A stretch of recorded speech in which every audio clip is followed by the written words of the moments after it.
എന്നാൽ അതിലേക്കുള്ള യാത്രയിൽ നാം ശരിയായ ദിശയിലാണോ സഞ്ചരിക്കുന്നത്?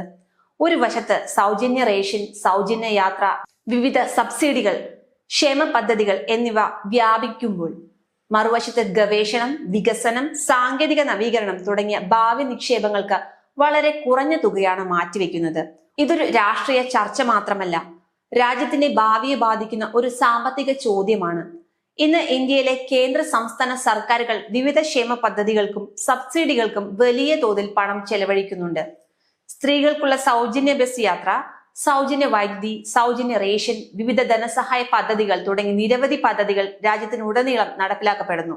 ഇവയുടെ ലക്ഷ്യം സാധാരണ ജനങ്ങൾക്ക് ആശ്വാസം നൽകുക എന്നതാണ്. എന്നാൽ ഒരു പ്രധാന ചോദ്യം ഉയരുന്നുണ്ട്: ഈ സൗജന്യങ്ങൾ നൽകുന്ന പണം എവിടെ നിന്നാണ് വരുന്നത്? രാഷ്ട്രീയ പാർട്ടികളുടെ സ്വകാര്യ ഫണ്ടുകളിൽ നിന്നല്ല, ജനങ്ങൾ അടയ്ക്കുന്ന നികുതിയിൽ നിന്നോ അല്ലെങ്കിൽ സർക്കാർ എടുക്കുന്ന കടത്തിലൂടെയോ ആണ്